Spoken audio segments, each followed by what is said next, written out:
Assalamualaikum warahmatullahi wabarakatuh. Halo teman-teman, Alhamdulillah kita semuanya bertemu kembali pada kesempatan video kali ini. Dan saya berharap kalian semua itu dalam keadaan sehat, dalam keadaan waras, dalam keadaan aman, dan tentunya tetap di dalam keimanannya masing-masing. Baik, pada kesempatan kali ini teman-teman akan saya ajak untuk melihat sebuah video yang menerangkan tentang beberapa tempat yang pernah disebutkan di dalam Al-Quran maupun di dalam Al-Hadis yang sampai detik ini itu masih misterius. Artinya masih belum bisa ditemukan keberadaannya. Lantas video apa sajakah itu? Mari kita lihat bersama-sama. Tetapi jangan lupa untuk sebelumnya, bagi teman-teman yang belum subscribe, tolong dong subscribe terlebih dahulu agar channel kami ini bisa semakin berkembang. Oke, langsung saja ya teman-teman, kita ke videonya. Lantas video apa sajakah? Mari kita lihat bersama-sama. Dalam Al-Quran, terdapat kisah-kisah yang menjelaskan sebuah tempat. Namun, tempat tersebut masih belum diketahui keberadaannya. Dalam kisah-kisah Islam pun pernah menjelaskan beberapa tempat yang masih belum diketahui tempatnya. Berikut ini adalah tempat-tempat misterius yang pernah disebut dalam Al-Quran, hadis, dan kisah-kisah Islami. Tembok Yang pertama Ya'juj adalah dan tembok Ma'juj. Ya'juj Ma'juj, teman-teman. Ya'juj dan Ma'juj merupakan salah satu makhluk yang disebut dalam kitab suci Al-Quran dan salah satu tanda yang akan datang saat menjelang hari kiamat. Sedangkan keberadaan Ya'juj dan Ma'juj dihalangi oleh sebuah tembok yang kokoh dibangun oleh Raja Zulkarnain. Keberadaan tembok penghalang Ya'juj dan Ma'juj sudah Allah Subhanahu wa taala jelaskan dalam Al-Quran, surah Al-Kahfi ayat 93 sampai dengan 94. Adapun bunyinya ya, surat Al-Kahfi ayat 93 sampai 94 adalah sebagai berikut. Saya bacakan ya teman-teman ya. A'udzu billahi minasyaitonir rajim. Bismillahirrahmanirrahim. حتى إذا بلغ بين السدين وجد من دونهما قوما لا يكادون يفقهون قولا قالوا يا ذا القرنين إن يأجوج ومأجوج مفسدون في الأرض فهل نجعلك خرجا على أن تجعل بيننا وبينهم سدا. Yang artinya, Hingga apabila dia telah sampai di antara dua buah gunung, dia mendapati di hadapan kedua bukit itu suatu kaum yang hampir tidak mengerti pembicaraan. Mereka berkata, "Hai Zulkarnain, sungguh Ya'juj dan Ma'juj itu sekelompok manusia berbuat kerusakan di bumi. Maka, bolehkah kami membayarmu imbalan agar engkau membuatkan dinding penghalang antara kami dan mereka?" Quran Surah Al-Kahfi ayat 93 sampai dengan 94. Seorang penulis dan peneliti tentang tembok penghalang Ya'juj dan Ma'juj bernama Syekh Hamdi bin Hamzah Abu Zaid meyakini bahwa tembok yang dibuat Zulkarnain tersebut adalah tembok besar Cina. Kemudian, ia menuangkan dalam sebuah karya buku yang diterjemahkan dalam bahasa Indonesia dengan judul Mengungkap Misteri Perjalanan Zulkarnain ke Cina, munculnya Ya'juj dan Ma'juj di Asia. Namun jika dilihat secara fisik, apa yang disebutkan oleh Syekh Hamdi dan yang terdapat dalam Al-Quran memiliki perbedaan. Tembok besar Cina terbuat dari susunan batu bata, sedangkan tembok yang dibuat Zulkarnain terbuat dari tumpukan besi yang kemudian dicampur dengan tembaga yang kuat. Fakta lainnya, bahwa tembok Cina ini dibangun secara bertahap selama ratusan tahun dalam berbagai dinasti yang memerintah di Cina. Sementara itu, penjelasan dalam Al-Quran, tembok itu dibangun oleh suku bangsa yang meminta pertolongan kepada Raja Zulkarnain. Dan setelah selesai dibangun, maka beliau pun menyatakan bahwa tembok itu tidak akan bisa dilewati dan dilubangi oleh Ya'juj sampai waktu yang telah Allah tentukan. Pendapat lain mengenai tembok Ya'juj dan Ma'juj adalah tulisan ulama Abul Kalam Azad dan penulis lain. Dikatakan bahwa di utara Georgia terdapat satu timbunan besar tembok yang dibuat dari besi bercampur tembaga. Pegunungan itu terletak di Greater Caucasus Mountain, di suatu kawasan yang sempit antara dua bukit Daril. Satu bukit curam memanjang dari Laut Hitam hingga Laut Qazwain. Panjangnya 1.200 km dengan ketinggian 3.950 kaki. Namun, saat ini lokasi tersebut belum dapat dipastikan apa tempat itu adalah tembok Ya'juj dan Ma'juj. Hingga kini, lokasi tembok Ya'juj dan Ma'juj yang disebut dalam Al-Quran dibangun oleh Raja Zulkarnain masih menjadi misteri akan letak keberadaannya. Jadi, tembok Ya'juj Ma'juj ini memang keberadaannya itu masih misterius. Karena apa? Karena ya oleh Allah masih disembunyikan dan itu tidak akan dikeluarkan sampai pada waktunya. Jadi Ya'juj Ma'juj ini adalah terkurung di dalamnya, dipenjara oleh Raja Zulkarnain saat itu, dibuatkan tembok agar mereka tidak keluar. Dan mereka keluarnya itu nanti adalah dengan izin Allah dan tentunya sebagai salah satu tanda hari kiamat itu akan datang. Dan perlu diketahui ya bahwasanya Ya'juj Ma'juj ini adalah sebuah makhluk yang apabila dia itu menjumpai apapun yang ada di depannya, dia itu akan makan semuanya. Semuanya itu akan dimakan. Dan Ya'juj Ma'juj ini adalah merupakan makhluk yang dalam perkembangbiakannya itu cukup sangat pesat, sangat cepat perkembangbiakannya. Sehingga jumlahnya pada saat itu nanti kalau keluar itu jutaan bahkan sampai miliaran jumlahnya Ya'juj Ma'juj ini. Ya. Dan nanti Ya'juj Ma'juj ini adalah akan dimusnahkan atau akan dimatikan oleh Nabi Isa alaihissalam yang nanti oleh Allah akan diturunkan untuk ke langit dunia, untuk ke bumi ini yang kedua kalinya. Dan Nabi Isa ini adalah yang nantinya akan membunuh atau akan melenyapkan semua makhluk-makhluk dalam ini adalah Ya'juj dan Ma'juj ini. Jadi keberadaannya sampai detik ini tidak akan mungkin bisa ditemukan karena itu masih disembunyikan oleh Allah dan itu masih menjadi sebuah misteri seperti itu.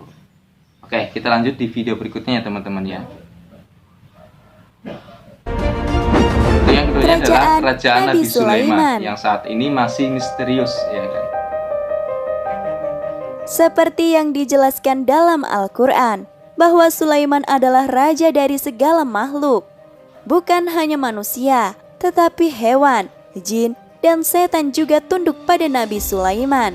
Allah Subhanahu wa Ta'ala menjadikan jin dan setan tunduk kepada Nabi Sulaiman.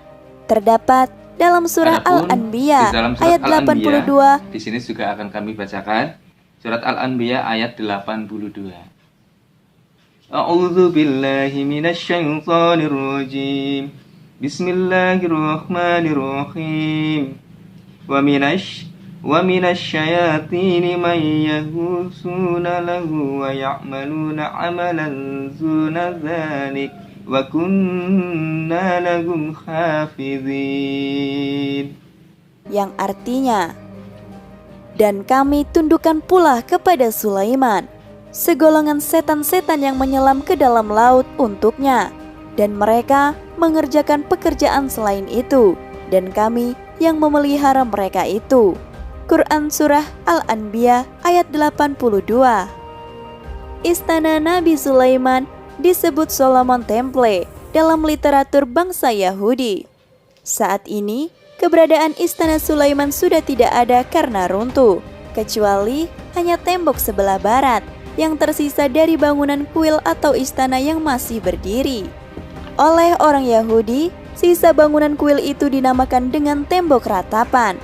Dalam beberapa riwayat, hancurnya Istana Sulaiman itu bukan karena runtuh, tetapi diruntuhkan oleh orang-orang Yahudi yang sombong dan angkuh. Kisah lain menyebut ciri-ciri istana Nabi Sulaiman adalah pintu istana terbuat dari kayu zaitun dan cemara. Lantainya terbuat dari kaca dan emas. Bangunannya pun berwarna-warni seperti biru, ungu, hijau, kuning, dan lainnya.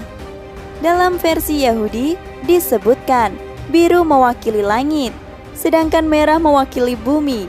Ungu kombinasi dua warna yakni pertemuan dari langit dan bumi.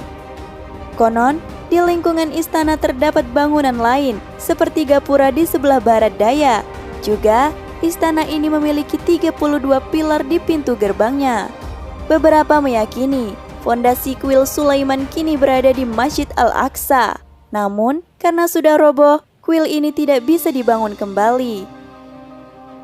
alasan mengapa Yahudi berambisi ingin menghancurkan Al-Aqsa bukan karena Al-Aqsa dijadikan persoalan, melainkan simbol dari kuil Sulaiman sebelumnya. Menurut cerita, kuil Sulaiman terletak di sebelah selatan, The Dome of Rock, yaitu masjid yang dibangun oleh Khalifah Al-Walid dari dinasti Umayyah. Hilangnya kerajaan Nabi Sulaiman yang menyebabkan tidak diketahui lokasinya karena Nabi Sulaiman berdoa kepada Allah agar kerajaan tersebut dihancurkan. Seperti yang tertulis dalam Al-Quran Surah As-Sahat ayat 35, yang artinya, dia, Sulaiman berkata, "Ya Tuhanku, ampunilah aku dan anugerahkanlah kepadaku kerajaan yang tidak dimiliki oleh orang jua pun sesudahku. Sesungguhnya Engkaulah yang Maha Pemberi." Quran Surah Sahat ayat 35. Jadi untuk keberadaan istana Nabi Sulaiman ini memang sampai detik ini juga belum diketahui ya, dan itu masih sebuah misteri. Dan kita ketahui bersama bahwasanya Nabi Sulaiman adalah rajanya dari segala raja ya. Jadi raja yang menguasai manusia, yang menguasai juga bangsa jin dan juga bangsa hewan ya kan. Semuanya itu tunduk kepada Nabi Sulaiman. Oke, jadi ya seperti yang disebutkan tadi ya, masih misterius. Oke. Baik, kita dilanjut saja video berikutnya. Jabal Kaf. Dikisahkan saat Rasulullah Muhammad SAW saat pulang dari perjalanan Isra Mi'raj, Nabi melihat gunung Jabal Kaf, di mana terlihat pemandangan yang sangat indah. Sinar biru yang membelah angkasa membuat Nabi Muhammad terpesona dengan keindahan itu. Nabi pun akhirnya mengajak malaikat Jibril mengunjungi tempat yang menakjubkan tersebut. Dalam tafsir Al-Alusi, Gunung Jabal Kaf diilustrasikan sebuah gunung yang tak tampak oleh mata manusia umumnya. Hanya orang-orang pilihan yang bisa melihatnya. Gunung itu jarang diketahui orang-orang. Dalam tafsir itu disebutkan Gunung Jabal Kaf memiliki 70 lapisan. Ibnu Ashir mengatakan, warna biru langit merupakan pantulan cahaya Jabal Kaf. Sementara itu, Ibnu Abbas menyebutkan, Gunung Kaf mengelilingi bumi ini memiliki ukuran yang sangat besar. Dengan fisik yang begitu besar, tentu cukup mudah untuk menemukan gunung ini. Tapi faktanya gunung ini juga misterius keberadaannya. Seolah ada sebuah tabir yang menutupi mata manusia dari gunung ini. Dalam Al-Quran sendiri, Jabal Kaf diabadikan pada sebuah surat, Quran Surah Kaf, ayat 1 yang artinya, Kaf, demi Al-Quran yang sangat mulia. Quran Surah Kaf, ayat 1. Juga dikisahkan, dalam kitab tafsir As-Sawi Kaf, adalah satu gunung yang menghitari luasnya bumi. Diceritakan, Raja Zulkarnain pernah bertemu dengan Gunung Kaf. Pertemuan itu membuat Zulkarnain ingin mengetahui banyak tentang rahasia Allah. "Siapa Anda?" sapa Zulkarnain. "Aku adalah Kaf," jawab Kaf. "Gunung apa yang ada di sekitarmu?" tanya Raja Zulkarnain. "Adalah bukit, tidak ada kota di dalamnya selain perbukitan. Jika Allah hendak menggoncangkan bukit ini, maka Allah memerintahku untuk menggoyangkan badanku. Seketika bukit juga ikut goncang dan bumi juga ikut goncang," jawab Kaf. Gus Baha dalam ceramahnya mengatakan bahwa Jabal Kaf itu induk gunung dan semua urat gunung yang ada di dunia ini terkait dengan Jabal Kaf. Apabila Allah lewat malaikat ingin menggoyangkan salah satu gunung, maka cukup menginstruksikan induk gunung yaitu Jabal Kaf. Apabila Jabal Kaf digoyangkan, maka semua gunung yang ada di dunia akan goyang. Namun, sampai kini belum ditemukan lokasi Jabal Kaf, yang merupakan induk dari semua gunung di bumi. Jadi, Jabal Kaf ini ya, atau adalah sebuah gunung yang intinya itu adalah sebagai induknya gunung yang ada di muka bumi ini. Ini masih keberadaan juga masih misterius. Dan perlu diketahui teman-teman bahwasanya gunung yang ada di bumi ini adalah sebagai salah satu penyeimbang di dalam bumi ini, agar bumi ini tidak mudah goyang. Karena apa? Karena gunung itu juga oleh Allah diciptakan sebagai salah satu untuk menyeimbangkan bumi ini sebagai pakunya bumi, seperti itu. Jadi tujuan dari gunung-gunung ini termasuk juga hambanya Allah, ya kan, termasuk juga hambanya Allah. Gunung ini yang sungguh luar biasa besarnya, dan ini adalah tugasnya nanti juga ketika nanti ada salah satu gunung yang meletus, ya tinggal diperintah saja oleh Allah, seperti itu. Jadi keberadaan Gunung Khafid itu sendiri saat detik ini itu masih misterius, sama dengan misterius yang lainnya yang sudah disebutkan tadi di depan, ya teman. Oke, kita lanjut video berikutnya. Pulau di belenggunya Yang Dajjal. keempat adalah terkait masalah Dajjal. Salah satu tanda hari kiamat dalam ajaran agama Islam adalah munculnya Dajjal. Dalam beberapa riwayat hadis Nabi Muhammad SAW disebutkan bahwa Dajjal saat ini disembunyikan oleh Allah Subhanahu wa Ta'ala di sebuah tempat rahasia di muka bumi. Pada hadis Nabi tertulis, di pulau yang tidak berpenghuni itu, mereka bertemu dengan binatang yang sangat tebal bulunya, sehingga tidak tampak mana kelamin dan duburnya. Hadis lain mengenai lokasi Dajjal adalah daripada Fatimah binti Qais.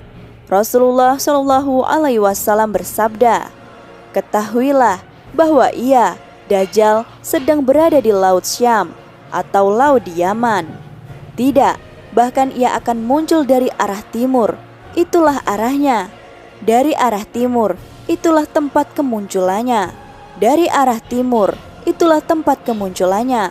Sambil menunding jarinya ke arah timur.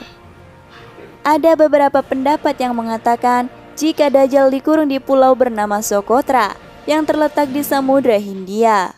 Kepulauan ini terletak 80 km sebelah timur dari tanduk Afrika dan 380 km sebelah selatan Jazirah Arab. Kepulauan ini sangat terisolasi, sehingga sepertiga dari floranya tidak dapat ditemui di tempat lain selain di kepulauan ini.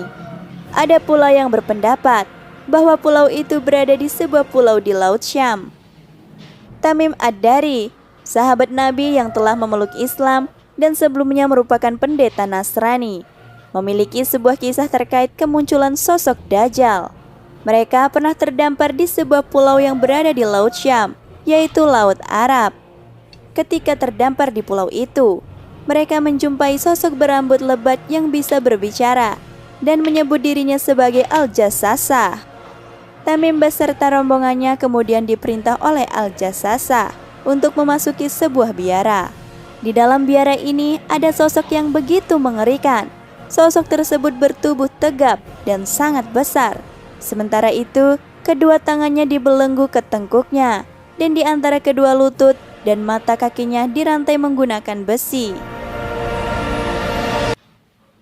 Jadi keberadaan Dajjal itu sendiri sampai detik ini Allah itu masih disembunyikan dan masih misterius. Termasuk tempatnya dia keluarnya Dajjal itu juga masih misterius. Jadi yang perlu diketahui bersama teman-teman adalah bahwasanya Dajjal ini adalah sebuah makhluk yang tentunya nanti akan keluar, dan itu adalah sebagai salah satu tanda hari kiamat itu akan terjadi. Di Dajjal ini Allah diberikan sebuah kemampuan, yaitu si Dajjal ini bisa menghidupkan makhluk, ya kan, bisa menghidupkan manusia yang mati kemudian bisa dihidupkan. Dan di sisi Dajjal ini juga nantinya akan mengajak orang-orang untuk mengikuti padanya. Dan mereka orang-orang yang mengikuti Dajjal ini itu akan dijanjikan oleh Dajjal dimasukkan ke dalam surganya.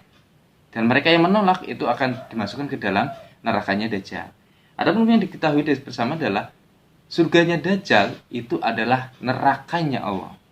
Dan nerakanya Dajjal itu adalah surganya Allah. Berarti apa? Ketika seseorang yang mengikuti Dajjal nanti, berarti dia itu akan masuk ke dalam neraka. Dan mereka yang tidak mau mengikuti Dajjal, berarti mereka adalah orang-orang yang selamat dan tentunya berkesempatan bisa masuk ke dalam surganya Allah. Jadi seperti itu ya. Dan ciri-ciri Dajjal itu sendiri adalah bermata satu, kemudian ada tulisan kafaro di bagian jidatnya, seperti itu. Oke, baik, kita lanjut di video berikutnya ya teman-teman. Telaga Ainul Hayat, air keabadian. Ainul Hayat, menurut beberapa ahli tafsir, merupakan air kehidupan yang bisa memperpanjang usia manusia. Wow, mantap. Yang meminum airnya setengguk saja, maka hidupnya jadi akan abadi. Kehidupannya dijamin oleh Allah Subhanahu wa Ta'ala hingga ini kiamat. Kalau ditemukan Ainul kecuali Hayatnya, dia memohon kepadanya tapi ini kan untuk masih misterius dimatikan. keberadaannya. Beberapa hikayat menyebutkan, kala Allah Subhanahu wa Ta'ala menciptakan dunia, Dia menurunkan beberapa tetes air dari surga ke dunia. Salah satu tetesnya kemudian berubah menjadi Ainul Hayat, atau si mata air keabadian. Beberapa sumber juga menyebutkan Dajjal pernah minum dan mandi air ini, sehingga tetap hidup hingga saat ini. Telaga Ainul Hayat dikisahkan dalam sebuah kisah yang diriwayatkan oleh At-Talabi dari Imam Ali. Dikatakan bahwa Nabi Khidir menemukan Ainul Hayat. Nabi Khidir kemudian mandi dan meminum air sumber hidup tersebut. Setelah berhasil meminum air Ainul Hayat, beberapa hikayat mengatakan bahwa Nabi Khidir alaihi salam dituntut Allah Subhanahu wa Ta'ala untuk menjaga mata air tersebut. Baik dari golongan jin, setan, dan manusia ingin berbondong-bondong mencari keberadaan mata air tersebut. Beberapa pendapat mengatakan bahwa tempat itu berada di Pulau Bermuda dan dijaga oleh Nabi Khidir. Oleh karena itu, banyak kapal dan orang hilang ketika melewati daerah tersebut. Namun, tempat itu hanya sekedar teori yang belum dapat dipastikan. Tempat itu masih menjadi misteri hingga saat ini. Dikatakan bahwa Nabi Khidir dan Dajjal telah meminum air tersebut hingga keduanya masih hidup hingga saat ini. Jadi ya, misteri-misteri yang sudah disebutkan di depan dan termasuk Ainul Hayat ini adalah kesemuanya itu masih berbentuk misteri ya teman-teman, dan belum bisa ditemukan hingga kini seperti itu. Jadi intinya ya, secara tidak langsung sebenarnya kita harus berkeyakinan bahwasanya apapun yang pernah disabdakan oleh Nabi Muhammad SAW dalam hadisnya ataupun yang pernah disebutkan dalam Al-Quran itu sebenarnya misteri dan itu pastinya akan terjadi dan itu betul adanya seperti itu. Oke, kita lanjut di video berikutnya. Sumur Barhut. Keberadaan Sumur Barhut telah diterangkan langsung oleh Rasulullah SAW dan para sahabat, sebagaimana dibuktikan juga oleh Syekh Ismail Haqi. Berada di daerah Ahqaf, sebuah perbukitan berpasir yang terbentang luas di provinsi Hadramaut, Yaman. Disebutkan dalam kitab Al-Kabir bahwa sahabat Abdullah bin Abbas meriwayatkan hadis dari Rasulullah SAW. Sebaik-baik air di atas permukaan bumi ini adalah air Zam-Zam, karena di dalamnya terdapat zat yang dapat mengenyangkan dan obat dari penyakit. Dan seburuk-buruk air di atas permukaan bumi adalah air dari Sumur Barhut yang terletak di Hadramaut, seperti kumpulan belalang yang pada pagi hari memancarkan air, kemudian pada sore hari mengering hingga tidak terdapat bekas basah di atasnya.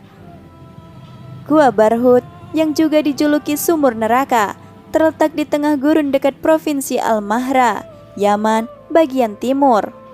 Menurut legenda yang masih dalam perdebatan hingga saat ini, apakah di sana lokasi disimpannya ruh orang kafir? Mulut gua itu lebarnya 30 meter dan memiliki kedalaman sekitar 112 meter. Tim penjelajah dari Omani Caves Exploration Team atau yang disingkat dengan OCET, yang terdiri dari 10 orang, berhasil menjelajahi sumur neraka Yaman dengan katrol. 8 anggota mereka masuk ke bawah, sedangkan 2 sisanya tetap di atas. Tim penjelajah mengatakan pada AFP bahwa mereka mengambil sampel air, batuan, tanah, dan beberapa bangkai hewan dari dasar sumur neraka Yaman ini untuk diteliti lebih lanjut. Namun, hingga kini, keberadaan Sumur Barhut yang dikatakan oleh Rasulullah adalah sumur yang telah diteliti oleh OCET tersebut. Karena faktanya, tim OCET menemukan banyak hal menarik di dalamnya. Ada air yang muncul dari beberapa lubang di dinding gua yang berada sekitar 65 meter di bawah permukaan dan menciptakan air terjun mini. Melim menuturkan air terjun mini ini memberikan tetesan air untuk membentuk stalagmite, speleothem, dan mutiara gua. Selain itu, ciri-ciri yang membedakan Sumur Barhut dengan sumur lainnya adalah munculnya asap berbau busuk, air yang kotor dan hitam pekat, dan lubang sumur yang amat dalam. Dikatakan bahwa air yang diteliti oleh OCET berwarna jernih. Itulah tempat misterius yang dibahas oleh Al-Quran dan hadis. Teman-teman ya, videonya udah selesai, oke.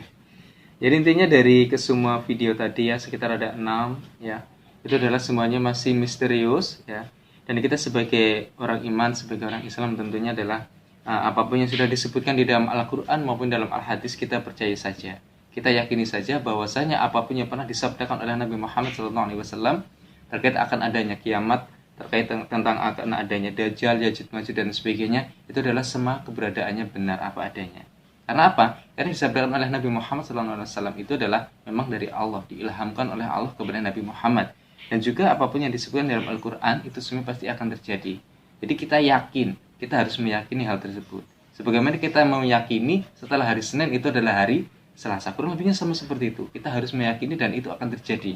Dan memang dan tanda-tanda hari kiamat itu sampai detik ini juga Allah sudah mulai ditunjukkan beberapa hal, ya kan? Ada banyak sekali. Salah satunya adalah jumlah laki-laki dan perempuan itu berbandingannya adalah semakin banyaknya perempuan. Itu juga merupakan sebagai salah satu tanda hari kiamat.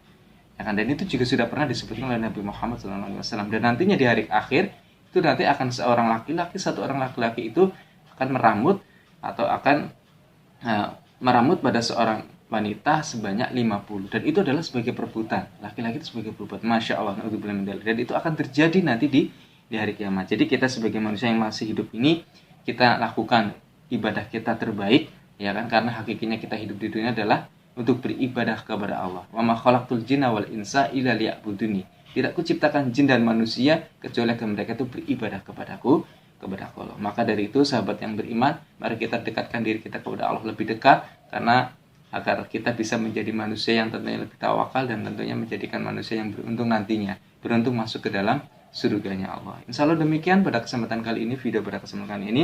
Mudah-mudahan teman-teman semua terhibur dan bisa menjadikan sebuah informasi terbaru dan bisa menambahkan keimanan kita, iman kepada Allah, iman kepada Rasulnya Allah. Baik, insya Allah demikian, kurang lebihnya ada tutur kata bahasa yang kurang berkenan, saya mohon maaf yang sebesar-besarnya. Jangan lupa silakan teman-teman komen apa ya, silakan yang mungkin bisa nanti bisa kami tampilkan di video berikutnya. Insya Allah demikian, kurang lebihnya mohon maaf yang sebesar-besarnya. Wassalamualaikum warahmatullahi wabarakatuh. Oke, ditunggu video berikutnya.